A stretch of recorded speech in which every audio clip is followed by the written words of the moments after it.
মুম্বাইয়ের এক বুড়ো মানুষ বিজয়রাজ তার ছেলে অর্জুনকে বিদায় দিচ্ছিল। অর্জুন ওমানেই একটা চাকরি পেয়ে গিয়েছিল। ফিরে এসে অর্জুন তার সুন্দরী স্ত্রী রিয়াকে বাবার হাতে তুলে দিল। বিজয়রাজের মুখ আনন্দে ঝলমল করছিল। অর্জুন স্ত্রীটির হাত ধরে বলল, বাবা, রিয়ার খেয়াল রেখো, সে খুব সংবেদনশীল। বিজয়রাজ হাসতে হাসতে বলল, ছেলে, চিন্তা করিস না, আমি রিয়াকে নিজের মেয়ের মতো ভালোবাসব। অর্জুন রিয়াকে আলিঙ্গন করে এয়ারপোর্টের দিকে রওনা দিল। রিয়া তার শ্বশুরকে চা দিচ্ছিল। তখন বিজয়রাজ বললেন, বউ, এখানে এসে আমার পাশে বসো, তোমার সঙ্গে কিছু কথা বলতে চাই। তিনি বললেন, শোনো, এই দিনগুলোতে আমার খুব একা একা লাগছে। আমি চাই কাউকে আমার সঙ্গে থাকুক, আমার একাকিত্ব দূর করুক, আর আমাকে খুশি রাখুক। আমার মনে হয় আমাকে আবার বিয়ে করে নিতে হবে। রিয়া ধীরে ধীরে বলল, পাপা, এখন কি বলছেন আপনি? আমি তো এখানেই আছি আপনার খেয়াল রাখার জন্য আর আপনাকে খুশি রাখার জন্য। আপনি যা বলবেন আমি তাই করব। বিজয়রাজের মুখে একটা হাসি ছড়িয়ে পড়ল। সে উঠে ধীরে ধীরে রিয়ার কাছে বসল। সে রিয়ার কাঁধে হাত রেখে বলল, আচ্ছা বউ, দেখি তো তুমি আমাকে খুশি রাখতে কি করতে পারো। রিয়া হালকা একটা হাসি দিয়ে বলল, বাবা, তাড়াহুড়ো কিসের? এখন আমরা দুজনে এই ঘরে একা। আমি রাতে তোমাকে একটা বিশেষ উপহার দেব। বলেই সে চায়ের পাত্র তুলে রান্নাঘরে চলে গেল। বিজয়রাজ তার পিঠ দেখে হাসছিল। এখন সে প্রায়ই চুপচাপ রিয়ার দিকে তাকাতে শুরু করল। যখন সে ঝাড়ু দেয়, জামা ধোয় বা বাড়ির কাজ করে, তখন সে বলল, বউ, দোপাট্টা তুলে নাও, কাজ করতে সহজ হবে। বিজয়রাজের চোখ শিকারের মতো ওর ওপর আটকে ছিল। এক রাতে সে ধীরে ধীরে নিজের ঘর থেকে বেরিয়ে রিয়ার ঘরের দিকে এগিয়ে গেল। রিয়া আয়নার সামনে দাঁড়িয়েছিল। তার দোপাট্টা ধীরে ধীরে কাঁধ থেকে নেমে আসছিল। হঠাৎ পায়ের আওয়াজ শুনে রিয়া চমকে উঠল। ঘাবড়ে পেছনে ঘুরে বলল, বাবা, কি হয়েছে? আপনার কিছু দরকার? বিজয়রাজ এগিয়ে গেল, কিন্তু হঠাৎ তার পা ফসকে গেল। হয়তো সে ইচ্ছেকৃতভাবে পড়ার ছল করেছিল। সে সরাসরি রিয়ার বাহুতে পড়ে গেল। দুজনেই বিছানায় পড়ে গেল। রিয়ার হৃদয় দ্রুত ধড়ফড় করতে লাগল। সে আতঙ্কিত হয়ে উঠে বসল। কাপড় ঠিক করতে করতে বলল, বাবা, এটা কি হলো? বিজয়রাজ ধীরে ধীরে বলল, বউ, আমাকে মাফ করে দাও, আমার পা পিছলে গিয়েছিল। রিয়ার মনে ঝড় উঠছিল। সে দ্রুত বলল, বাবা, আপনি আপনার ঘরে যান, আমি ওষুধ নিয়ে আসছি। আর তাড়াতাড়ি ঘর থেকে বেরিয়ে গেল। সন্ধ্যায় যখন রিয়া তার স্বামী অর্জুনের সঙ্গে ভিডিও কলে কথা বলছিল, তখন তার কণ্ঠে সেই পুরনো ভালোবাসা আর কোমলতা ছিল। সে তার কথায় অর্জুনকে হাসাতো, কখনো নতুন কাপড় পরত, কখনো ভিডিও বানিয়ে পাঠাতো। হাসতে হাসতে তাকে চুমু দিত আর মনের কথা বলতো। কিন্তু সে জানত না যে বিজয়রাজ জানালার আড়াল থেকে সব কিছু দেখছিল। তার চোখে কামনার আগুন জ্বলে উঠছিল আর মুখ রাগ আর ঈর্ষায় লাল হয়ে উঠেছিল। সে নীরবে সেখান থেকে সরে গেল। পরের দিন রিয়া নিজের ঘরে মোবাইলে ব্যস্ত ছিল। হঠাৎ বাইরে কোনো নারীর হাসির আওয়াজ শুনে সে অবাক হয়ে গেল। দ্রুত বাইরে বেরিয়ে এসে দেখল বিজয়রাজ একজন মহিলার সঙ্গে হাসতে হাসতে কথা বলছেন। রিয়া অবাক আর রাগে জিজ্ঞেস করল, বাবা, এই মহিলা কে? বিজয়রাজ শান্তভাবে জবাব দিল, বউ, আমি কি তোমাকে বলিনি আমি আবার বিয়ে করতে চাই? এদের কাছ থেকেই প্রস্তাব আসে। আমি বলেছি আমার জন্য একটা সুন্দর আর ভালো বউ খুঁজে দিতে। তার কণ্ঠে অদ্ভুত এক ধরনের গর্ব আর শান্তি ছিল। সবটাই যেন একটা চাল। বিজয়রাজ ইচ্ছেকৃতভাবেই রিয়াকে জ্বালাচ্ছিল। রিয়ার মনে রাগ জমে উঠল। তার মুখ লাল হয়ে গেল, কিন্তু সে কিছু না বলে আবার নিজের ঘরে চলে গেল। রিয়ার মনে ঝড় উঠছিল। সে চাইছিল না বিজয়রাজ আবার বিয়ে করুক, কারণ তার মাথায় ঘুরছিল বিজয়রাজের অঢেল টাকা পয়সা আর জমি জমার কথা। যদি বিজয়রাজের বিয়ে হয়ে যায়, তাহলে সব সম্পত্তি নতুন বউয়ের নামে চলে যাবে আর তার হাতে কিছুই থাকবে না। এই ভয়েই তাকে বিজয়রাজের ঘরের দিকে টেনে নিল। দুধের গ্লাস নিয়ে সে দরজায় ধাক্কা দিল। বিজয়রাজ তখন বিছানায় শুয়েছিল। তার হাতে একটা পুরনো চিঠি আর কিছু ছবি ছিল, যেগুলো সে গভীর মনোযোগ দিয়ে দেখছিল। দরজার আওয়াজ শুনে সে চিঠি আর ছবিগুলো তাড়াতাড়ি বালিশের নিচে লুকিয়ে রাখল। রিয়া ধীরে ধীরে ঘরের ভেতরে ঢুকল। তার কণ্ঠে অদ্ভুত এক ধরনের কোমলতা ছিল। সে বলল, বাবা, আপনি তো খুব ক্লান্ত, আমি কি আপনার মাথায় একটু মালিশ করে দিই? বিজয়রাজ চুপচাপ মাথা নেড়ে সম্মতি দিল। রিয়া ইচ্ছাকৃতভাবে তার স্কার্ফটা মেঝেতে ফেলে দিল। ম্যাসাজ করতে করতে ধীরে ধীরে নিজের মাথা বিজয়রাজের বুকে ঠেকিয়ে দিল। বিজয়রাজের শরীরে হালকা একটা কাঁপুনি ছড়িয়ে পড়ল। সে ঘাবড়ে গিয়ে বলল, বউ, তুমি কি করছো? রিয়া মিষ্টি কণ্ঠে বলল, বাবা, আমি শুধু আপনার মনটা শান্ত করার চেষ্টা করছি। আমি আপনাকে খুশি করছি। চিন্তা করবেন না, যতদিন আমি এখানে আছি আপনাকে আর দ্বিতীয় বিয়ে করতে হবে না। বিজয়রাজের চোখে অদ্ভুত একটা ঝিলিক দেখা দিল। সে রিয়াকে বাহুতে টেনে নিয়ে ধীর স্বরে বলল, বউ, যদি তুমি আমার ইচ্ছে পূরণ করতে থাকো, তাহলে আমি তোমাকে সব কিছু দিয়ে দেব, আমার টাকা, আমার সম্পত্তি। রাত অনেক গভীর হয়ে গিয়েছিল। বিজয়রাজ ধীরে ধীরে উঠে দাঁড়াল। নীরবতার মধ্যে তার পায়ের শব্দ হালকা করে শোনা যাচ্ছিল। সে সোজা রিয়ার ঘরে ঢুকে খুঁজতে লাগল। তার চোখ ঘরের চারদিকে দ্রুত ঘুরছিল, যেন কোনো বড় রহস্যের খোঁজ করছে। অবশেষে তার নজর পড়ল আলমারির ওপর রাখা ফুলের ছোট একটা তোড়ার দিকে। বিজয়রাজ সেটি তুলে নিল, হাতে ঘুরিয়ে দেখল, আর তার মুখে ভয়ঙ্কর রহস্যময় একটা হাসি ফুটে উঠল। সে আবার নিজের ঘরে ফিরে গিয়ে বিছানায় শুয়ে পড়ল, যেন কোনো বড় গোপন সত্য খুঁজে পেয়েছে। পরের দিন সারা দিন রিয়া বিজয়রাজকে খুশি রাখার চেষ্টা করল। কখনো তার হাত ধরে টানল, কখনো তার কোলে বসে পড়ল, কখনো গলায় হাত দিয়ে হাসতে হাসতে কথা বলল। কিন্তু বিজয়রাজের আচরণ এখন অদ্ভুত হয়ে উঠছিল। তার চোখ রিয়ার চোখের সঙ্গে মিললেই সে সঙ্গে সঙ্গে মুখ ফিরিয়ে নিত, যেন তার মাথায় কোনো নতুন পরিকল্পনা চলছে। বিজয়রাজের এই ঠান্ডা উদাসীনতা রিয়াকে অস্থির করে তুলল। তবুও সে নিজের চালাকির খেলা চালিয়ে যেতে থাকল। পরের রাতে রিয়ার ঘর থেকে করুণ কান্নার আওয়াজ শোনা গেল। কান্নার শব্দ এতটাই ব্যথাভরা ছিল যে বিজয়রাজ, যিনি নিজের ঘরে শুয়েছিলেন, তা শুনে সঙ্গে সঙ্গে রিয়ার ঘরের দিকে দৌড়ে গেল। সে দরজা খুলে ঘাবড়ানো কণ্ঠে বলল, বউ, কি হয়েছে? কেন কাঁদছ? সব ঠিক তো? রিয়া বিছানায় বসেছিল, তার মুখ অশ্রুতে ভিজেছিল। সে কাঁদতে কাঁদতে বলল, বাবা, আপনি কি করেছেন? আমার জীবন নষ্ট হয়ে গেছে, আমি আর থাকতে পারবো না। আপনি আমার সম্মান লুটে নিয়েছেন। বিজয়রাজের মুখ ফ্যাকাশে হয়ে গেল। সে ধীরে ধীরে এগিয়ে এসে বলল, বউ, কি বলছো তুমি? এমন কথা কেন বলছো? কি হয়েছে? রিয়া আরও জোরে কাঁদতে লাগল। সে বলল, বাবা, সকাল থেকে আমার বমি হচ্ছে। এসব আপনার জন্যই হয়েছে। আপনি আমার জীবন ধ্বংস করে দিয়েছেন। এখন আমি এই পৃথিবীর মুখ কি করে দেখাবো? বিজয়রাজ হতবাক হয়ে গেল। সে বলল, বউ, এটা কিভাবে সম্ভব? আমি তো কিছু করিনি, তুমি ভুল বুঝছো। কিন্তু রিয়া তাকে থামিয়ে দিয়ে বলল, বাবা, মনে হয় আপনার স্মৃতি খুব দুর্বল হয়ে গেছে। গতরাতে আপনি আমার ঘরে এসেছিলেন। আপনি যা করেছেন তা একজন স্বামী তার স্ত্রীর সঙ্গে করে, আর এখন আপনি নিজেকে নির্দোষ দেখাচ্ছেন। রিয়ার কান্না ধীরে ধীরে চিৎকারে রূপ নিল, যেন পুরো মহল্লাকে জাগিয়ে তুলতে চায়। এই নাটক এখন ভয়ঙ্কর মোড়ে পৌঁছে গিয়েছিল।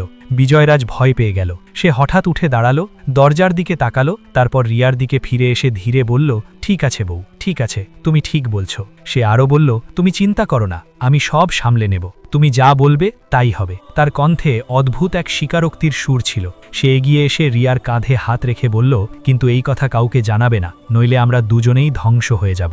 রিয়া চোখের জল মুছতে মুছতে মাথা নাড়ল। পরের সকালেই বাড়িতে একটা অদ্ভুত অস্বস্তি নেমে এলো। বিজয়রাজ বাড়িতে ঢুকল। তার সঙ্গে একজন সুন্দরী মহিলা ছিল, যার পরনে ছিল বিয়ের মতো সাজ। তারা দুজন হাসতে হাসতে কথা বলছিল। এই দৃশ্য দেখে রিয়ার মুখ রাগে লাল হয়ে গেল। সে চিৎকার করে বলল, বাবা, এটা কে? বিজয়রাজ শান্ত স্বরে উত্তর দিল, বউ, এটা আমার স্ত্রী, আমি বিয়ে করেছি। আজ থেকে এই তোমার শাশুড়ি। রিয়া স্তব্ধ হয়ে গেল। সে গভীর চিন্তায় ডুবে গেল।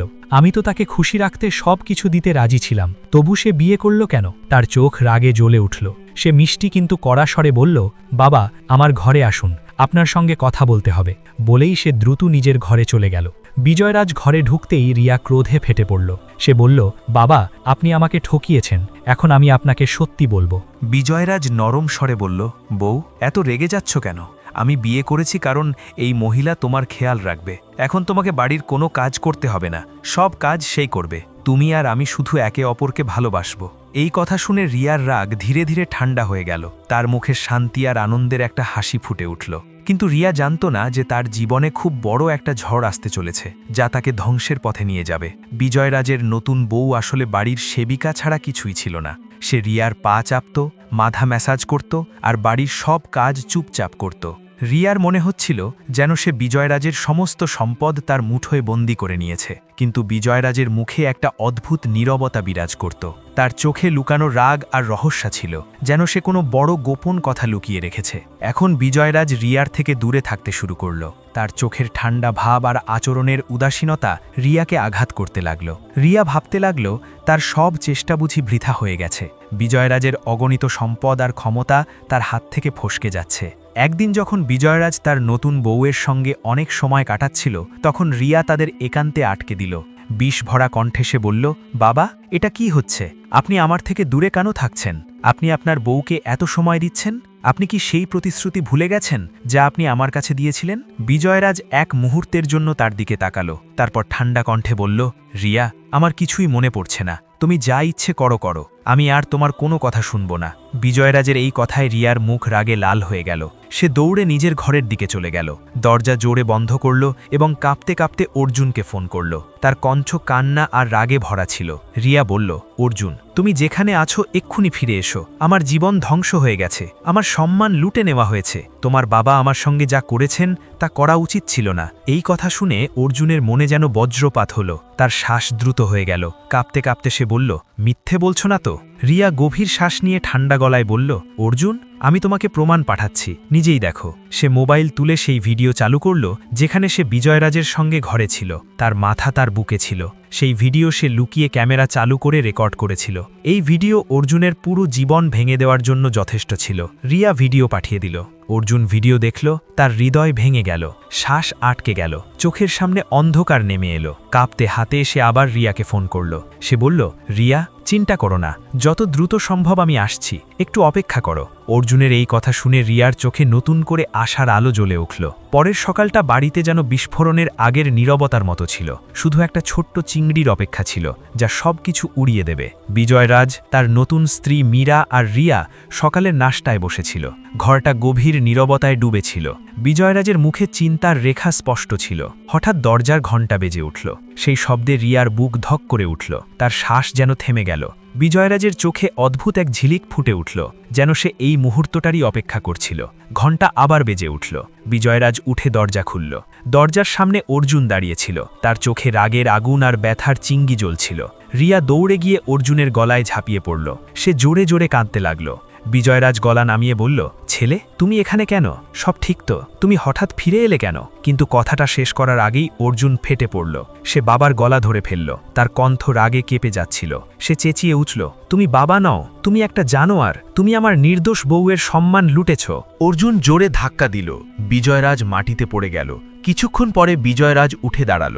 সে নিজের শ্বাস নিয়ন্ত্রণ করে শান্ত গলায় বলল, ছেলে, আমাকে মারো, আমার জীবন নিয়ে যা ইচ্ছে করো, কিন্তু তার আগে আমার কথা শোনো, তারপর যে শাস্তি দেবে আমি মেনে নেব।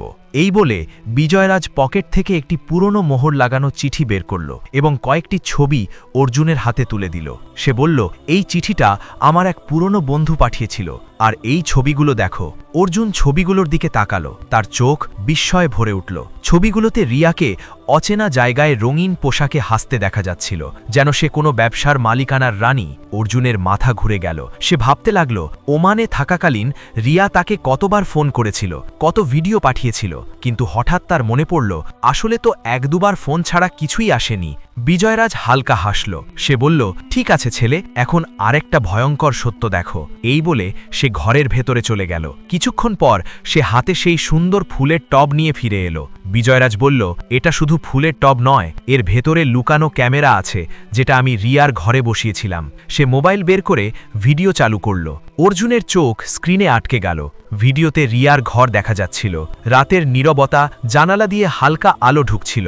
হঠাৎ এক তরুণ ছেলে চুপি চুপি ঘরের ভেতরে ঢুকে পড়ল। রিয়া তাকে দেখেই জড়িয়ে ধরল। তারপর দুজনেই বিছানায় শুয়ে পড়ল। এই দৃশ্য দেখে অর্জুনের শ্বাস আটকে গেল।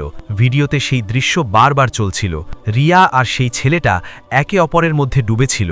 বিজয়রাজ ঠান্ডা গলায় বলল, ছেলে, এই লোকটার সঙ্গেই রিয়া কথা বলতো, ভালোবাসার মেসেজ পাঠাতো, আর তোমাকে বলতো যে সে তোমার সঙ্গে কথা বলছে। সে আরও বলল, আমি ইচ্ছা করেই এই চরিত্রহীন মেয়েটার সঙ্গে ভুয়া সম্পর্ক দেখিয়েছি, যাতে তার আসল চেহারা সামনে আসে। যদি সে সম্মানিত হতো তাহলে সে আমার কাছে আসতো না, আমার ঘরে ঢুকতো না। টাকার লোভই তাকে অন্ধ করে দিয়েছিল। তারপর বিজয়রাজ আরও এক ভয়ঙ্কর সত্য প্রকাশ করল। সে বলল, আমার নতুন বউ আসলে আমার বউ নয়, সে একজন মহিলা ডাক্তার।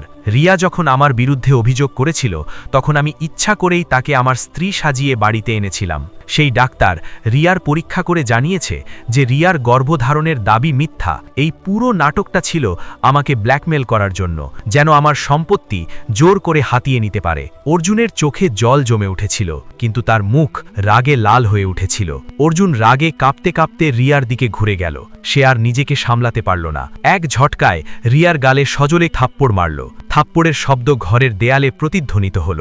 অর্জুন চিৎকার করে বলল, লজ্জাহীন, তুই আমাকে ধোঁকা দিয়েছিস।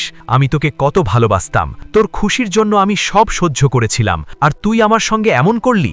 রিয়া হতভম্ব হয়ে দাঁড়িয়ে রইল। তার মুখ দিয়ে কোনো কথা বের হলো না। চোখ দুটো বিস্ফারিত হয়ে গেল, যেন মুহূর্তের মধ্যে তার সব অভিনয় ভেঙে চুরমার হয়ে গেছে। অর্জুন চেঁচিয়ে উঠল, বাবা, পুলিশ ডাকো, এই মেয়েটাকে পুলিশের হাতে তুলে দাও, আমি এর মুখ আর দেখতে চাই না।